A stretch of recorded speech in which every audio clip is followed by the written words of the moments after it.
Halo guys, welcome to our mixed marriage daily life. Ada daily vlogs kita, ada persiapan menikah, dan ada masak-masak. Jangan lupa like, share, subscribe. Assalamualaikum teman-teman. Jadi di sini aku mau sharing pengalaman pribadi aku waktu aku ngurus dokumen untuk menikah dengan warga negara asing Pakistan. Nah, aku dan suami itu menikah pada bulan November 2022, tapi aku juga dapat update info terbaru dari teman suami yang menikah bulan Februari 2023. Jadi, info ini info yang terupdate yang akan aku share. Mungkin dari teman-teman masih ada yang bingung harus mulai dari mana, dokumen apa saja yang harus diurus, ngurusnya di mana, dan contoh dokumennya seperti apa sih? Nah, di sini aku bakalan jelasin secara detail untuk menjawab kebingungan kalian semua. Jadi, tonton videonya sampai akhir, dan kalau ada yang mau ditanyakan bisa langsung komen di kolom komentar atau bisa DM juga di Instagram bininya.adnan. Nah, jadi di sini aku bakalan jelasin 7 dokumen yang harus teman-teman persiapkan untuk menikah dengan warga negara asing Pakistan. Jadi, jangan lupa bantu share, like, and subscribe juga teman-teman. Nah, yang pertama, ini adalah persyaratan yang dikeluarkan langsung oleh Kedutaan Pakistan untuk mendapatkan NOC atau Surat Izin Menikah di Indonesia. Jadi, 7 dokumen yang harus dipersiapkan pihak perempuan yaitu pertama ada willingness letter atau statement letter. Nah, ini harus dilegalisir oleh Kementerian Luar Negeri. Terus surat ini itu bisa kita buat sendiri. Ini dia contohnya. Jadi di surat ini itu menjelaskan tentang kesediaan kita untuk menikah dengan orang Pakistan tanpa adanya paksaan dari siapapun dan dari pihak manapun. Di surat ini juga menyatakan kalau kita tidak akan datang ke kedutaan jika terjadi perselisihan setelah menikah di antara rumah tangga kita. Teman-teman bisa buat sama seperti ini, nanti tinggal diganti aja identitasnya dengan nama kalian dan tulis nama pasangan kalian serta nomor paspor dan nomor identity cardnya. Kemudian yang kedua ada permission letter atau surat izin dari orang tua. Nah, surat ini juga kita bisa buat sendiri namun harus tetap dilegalisir oleh Kementerian Luar Negeri atau MOFA. Ini adalah contoh surat izin menikah dari orang tua kita. Nanti tinggal teman-teman isi aja identitas orang tua teman-teman masing-masing, nama teman-teman dan nama pasangannya. Dan jangan lupa juga untuk ditandatangani menggunakan materai. Kemudian yang ketiga itu ada fotokopi kartu keluarga dan KTP orang tua.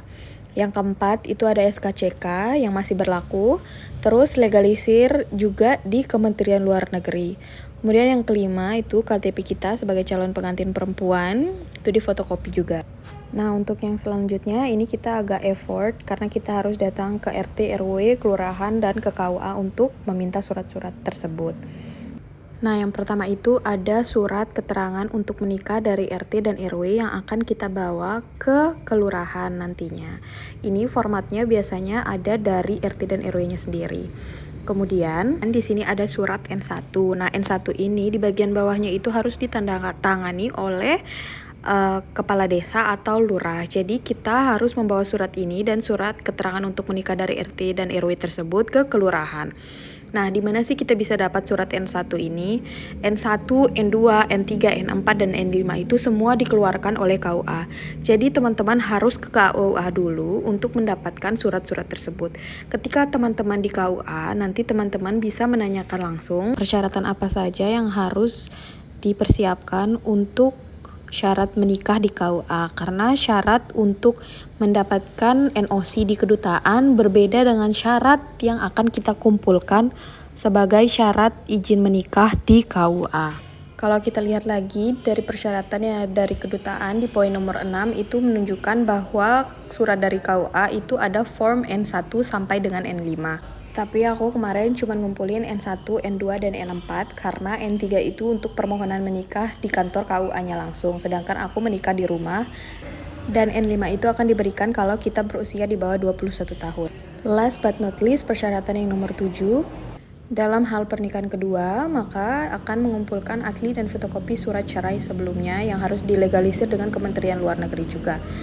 Selanjutnya aku juga bakal ngejelasin kita tuh harus mulai dari mana sih untuk ngurus dokumen-dokumen ini. Nah, yang pertama kalian coba ke KUA dulu, menanyakan persyaratan apa saja yang dibutuhkan apabila ingin menikah dengan warga negara asing. Kemudian di sana kalian sekalian minta untuk diberikan belangko N1 sampai dengan N5 itu.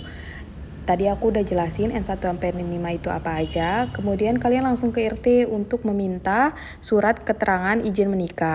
Selanjutnya kita ke kelurahan membawa surat keterangan dari RT dan RW serta membawa surat N1 untuk ditandatangani oleh lurah. Kemudian untuk syarat-syarat yang harus dilegalisir oleh Kementerian Luar Negeri atau MOFA itu sebelumnya harus sudah dilegalisir juga oleh notaris dan Kemenkumham.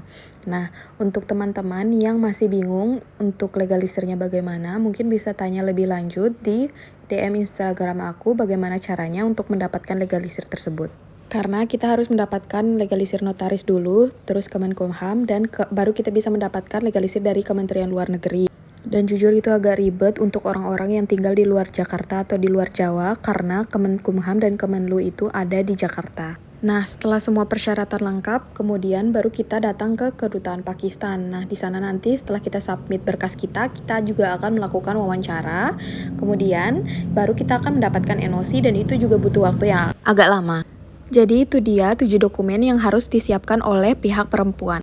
Kalau pasangan kalian juga masih bingung dokumen apa saja yang harus dipersiapkan oleh pihak laki-laki, suami aku bakalan jelasin dokumen apa aja yang harus dipersiapkan pihak laki-laki dalam bahasa Urdu. Aku bakalan taruh linknya di description box, jadi teman-teman bisa share langsung ke pasangannya masing-masing. Terima kasih, jangan lupa share, likes, and subscribe.